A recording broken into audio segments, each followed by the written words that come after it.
ಅದರಿಂದನೇ ಅಲ್ವಾ ಸ್ತ್ರೀ ಶಕ್ತಿ ಅಂತಾರೆ. ಅವಳು ದೇವಿ ಸ್ವರೂಪ. ಅವಳು ದಶಭುಜ, ಅಷ್ಟಭುಜ, ಸಹಸ್ರಭುಜ, ಮಲ್ಟಿ ಟಾಸ್ಕ್ ಮಾಡೋಕ್ಕೆ ಅವಳೊಬ್ಬಳ ಕೈಲೇ ಆಗೋದು, ಗಂಡಸರ ಕೈಲಾಗಲ್ಲ.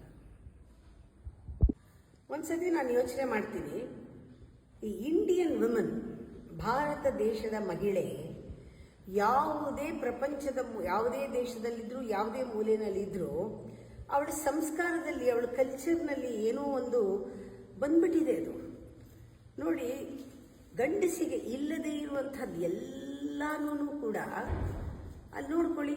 ಅವಳು ತಿಂಗಳಿಗೊಂದ್ಸತಿ ಆ ಒಂದು ಭಾವನೆ, ಒಂದು ನ್ಯಾಚುರಲ್ ಅನ್ಬೋದು, ಅದು ಗಂಡಸಿಗಿಲ್ಲ. 9 ತಿಂಗಳು ಮಗುನ ಹೊರಬೇಕು, ಮತ್ತು ಹಡಿಬೇಕು, ಆಮೇಲೆ ಅದನ್ನು ನಾವು ಹಾಲು ಕೊಟ್ಟು ಪೋಷಿಸಬೇಕು, ನೋಡ್ಕೋಬೇಕು, ಸ್ಕೂಲಿಗೆ ಕಳಿಸ್ಬೇಕು, ಪ್ರಥಮ ವಿದ್ಯೆಯನ್ನು ಕೊಡಬೇಕು. ಅವ್ರ ಸುತ್ತ ಯಾವಾಗಲೂ ಮಕ್ಕಳ ಸುತ್ತ ಪ್ರತಿಯೊಂದು ಕೂಡ ಗಂಡನ ಸೇವೆನೂ ಮಾಡಬೇಕು, ಒಳಗೂ ಕೆಲಸ ಮಾಡಬೇಕು, ಹೊರಗೂ ಕೆಲಸ ಮಾಡಬೇಕು, ಮತ್ತು ರಾತ್ರಿ ಅಡುಗೆ ಮಾಡಬೇಕು.